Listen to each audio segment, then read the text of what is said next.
Hello guys, नमस्कार, राम राम मंडळी. कशा आहात? मजेत ना? मी पण एकदम मजेत. मी अश्विनी स्वागत करते तुमचं माझ्या या लॉंग व्हिडिओमध्ये. आणि आज आहे ना आम्ही बॅगावरून कुठं निघालो हे तुम्हाला पुढे कळलंच.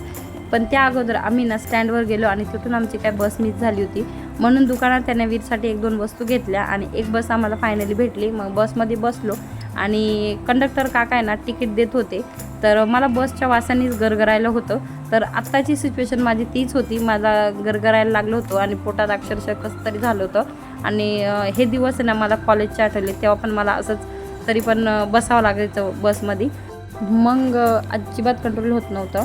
मग विचार केला की जिथपर्यंत तिकीट काढलं ना त्याच्या अगोदरच उतरायचं असं ठरलं. आणि मग अगोदरच आम्ही उतरून घेतलं होतं. आणि त्यानंतर तिथे ना माझे मोठे मामा सासरे आम्हाला घ्यायला आले होते, त्यामुळं मस्त आरामात आहे ना आम्ही घरी गेलो. आणि त्यानंतर तिथे गेल्यानंतर पहिलं जेवण वगैरे केलं होतं. आणि इथं पण खूप गरम होतं. मला असं वाटायचं की आमच्याच घरी खूप गरम होतं, पण जिकडं तिकडं सगळं तसंच आहे. आणि बघा आमच्या म्हणजे मामा सासऱ्यांचे ना वीटभट्टीचा बिझनेस आहे, म्हणून इथं उन्हात आणत लोक इतके काम करत होते जोमाने.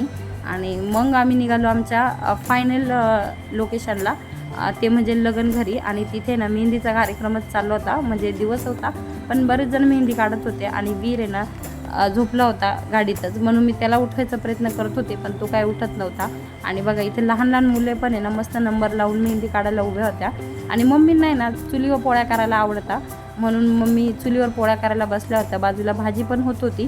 आणि ही चिमुकली बघा, तिला व्हिडिओमध्ये यायचं होतं, फोटो काढायचा होता, म्हणून मला मेहंदी दाखवत होती. आणि मग आम्हाला असं ठरवलं की रात्री आम्ही ना मेहंदीचं थोडं डेकोरेशन करायचं, म्हणून काही गोष्टी अरेंज करत होत्या, काही जमल्या नाही, म्हणून जे रेडी होतं घरामध्ये तेच घेतलं आणि त्यांनीच डेकोरेशन करायचं चाललं होतं.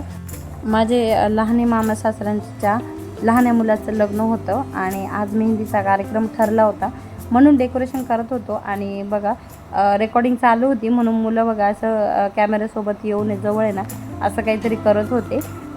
छान वाटत होतं मोकळ्या वातावरणामध्ये. आणि त्या यांच्यासोबत आहे ना वीर पण बराच एन्जॉय करत होता.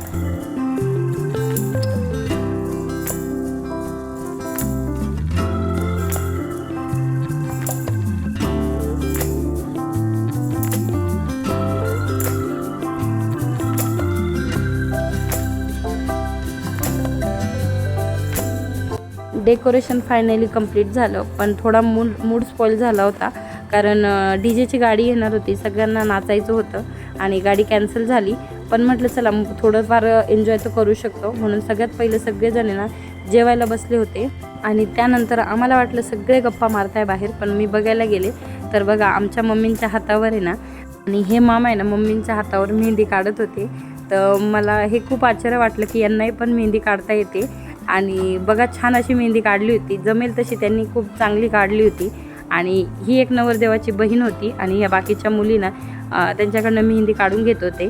आणि घरामध्ये पण आहे ना नवरदेवाला मेहंदी काढायचं काम चालू होतं. तर ही नवरदेवाची एक बहीण आहे जी की नवरदेवाच्या हातावर मेहंदी काढत होती. आणि नवरदेव बघा कसे इशारे करत होता. आता याचा अर्थ काय होतो तुम्हीच मला कमेंटमध्ये सांगा. आणि असे सगळ्यांची मेहंदी काढत आहे ना आम्ही खूप सारा एन्जॉय केला.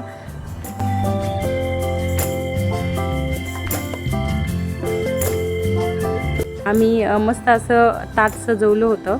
तर आता गाडी तर काय डीजेची येणार नव्हती, नाचणं तर होणार नव्हतं, म्हणून म्हटलं चला काहीतरी फोटोज वगैरे क्लिक करूया. तर नवरदेवाला बसवलं होतं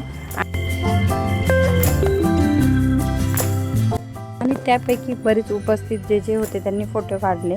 आणि आपण यांना पाहिलं का कमेंट करून नक्की सांगा. आणि या नवरदेवाच्या आई सर्वांनी मस्त फोटोशूट केलं. मग दुसऱ्या दिवशी सकाळी पहिलं काम नवरदेवाच्या बहिणीला लागलं होतं बॅग भरायची. हे काम मोस्टली नवरदेवाची बहीणच करत असते. तर बॅग मस्त भरून झाली आणि त्यानंतर पुढच्या कामाला सुरुवात झाली होती. चहा नाश्ता झाला होता आणि पहिल्या ना पोळ्यांना मम्मी लागल्या होत्या. पोळ्या करायचं काम त्यांचंच असतं बरं का. त्यानंतर ना हळद फोडायची होती, म्हणून 5-6 वाजने लागत होत्या, तर त्यांचं प्रिपरेशन चाललंच होतं.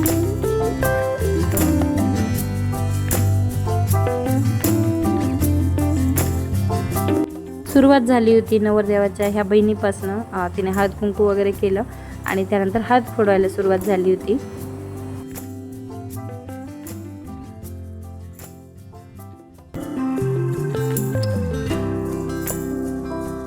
हळद फोडायला नवरदेवाची आई होती, ही समोरची बहीण आहे आणि बाकीच्या नवरदेवाच्या चुलत्या होत्या. तर हळद फोडून झाली आणि संध्याकाळी आता नवरदेव निघायची वेळ झाली होती. तर तयारी झाल्यानंतर आहे ना थोडं फोटोशूट झालं आणि माझा हळदीचा लूक तुम्हाला कसा वाटला कमेंट करून नक्की सांगा. आणि मी रेडी झाले होते आणि निघायच्या अगोदर हा बाहेरचा व्ह्यू दाखवते. तर यांचाही वीटभट्टीचाच बिझनेस आहे, त्यामुळे व्ह्यू सेमच वाटतो. आणि नवरदेवाची तयारी ऑलमोस्ट झालीच होती, म्हणून सर्वजण निघायच्या तयारीत होते. आणि जाताना नवरदेवाला ओवाळणी चालू होती, त्यामध्ये ही नवरदेवाची भाऊजाई आणि ह्या नवरदेवाच्या भाच्या होत्या. मग फायनली निघालो आम्ही हळदीच्या लोकेशनला. आणि तिथं गेल्यावर पाऊस चालू झाला होता, थोडा तिरकाच झाला होता, पण पाऊस झाला त्यामुळे थोडंसं गार वाटत होतं आणि तिथंच गरम पण वाढत होतं.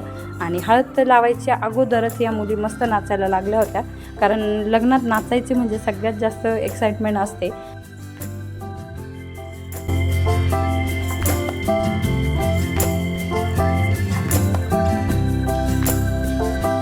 एक एक करून सर्व जोडी नवरदेवाला अंघोळ घालण्यासाठी येत होते. हे नवरदेवाचे आई वडील, हे नवरदेवाची चुलता चुलती आणि अशा सगळ्या जोड्या एक एक करून नवरदेवाला अंघोळ घालण्यासाठी येत होता. तर आता मला विषय असा होता की ज्यांनी जोडी नाही आली त्यांनी काय करावं. तर आमच्या या मम्मी आणि वीर होता आणि मी माझी जोडी नाही म्हणून या ताईंना घेतलं होतं सोबत. आणि हा आमचा गोलू मोलू जो मला पहिल्यांदाच भेटला होता आणि त्याला मोबाईल इतका आवडत होता, कारण कॅमेरा समोरच घेतल्यावर तो खूप एक्साइटमेंट होत होता. आणि बघा त्याची नजर बघू शकता तुम्ही, तर एकदम गोलू मोलू आणि खूप छान होता. मुलं लहान असो किंवा मोठी, कॅमेऱ्यासमोर किंवा मोबाईलजवळ असल्यावर किती ॲक्टिव्ह असतात हे चांगलंच माहिती आहे आपल्याला. त्यानंतर जेवण वगैरे केले आणि गाणं चालू होते म्हणून हे तिघं काय नाचायला थांबत नव्हते.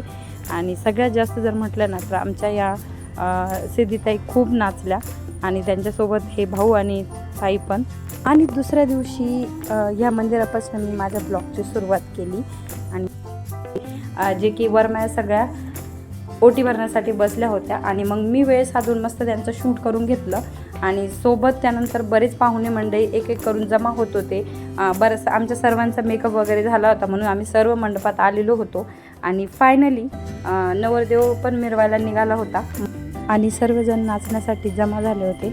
आणि मी थोडा वेळ नाचले, पण इतकं ऊन होतं आणि इतकं गरम होत होतं आणि चेहरा वगैरे सगळा घामाघूम होत होता, म्हणून म्हटलं चला आपण ना फक्त सगळ्यांचं शूट करून घेऊया. आता यामधला ऑडिओ मी स्किप केलेला आहे, कारण यूट्यूबला बहुतेक वेळा असं होतं की तो कॉपीराईट लागून जातो, त्यामुळे मी शक्यतो काही चालू ठेवत नाही. पण नाचण्याच्या एक्सप्रेशनवरनं बघू शकता सगळेजण खूप एन्जॉय करत होते.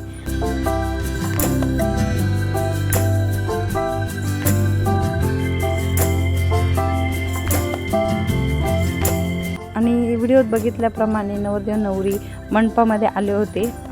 सगळे मंडपामध्ये जमले आणि मंगलाष्टगीत चालू झाले होते. आणि बाकीच्या काही विधी मी तशा काही शूट केल्या नाही क्लिप, कारण मला त्या पद्धतीने वेळ भेटलाच नाही.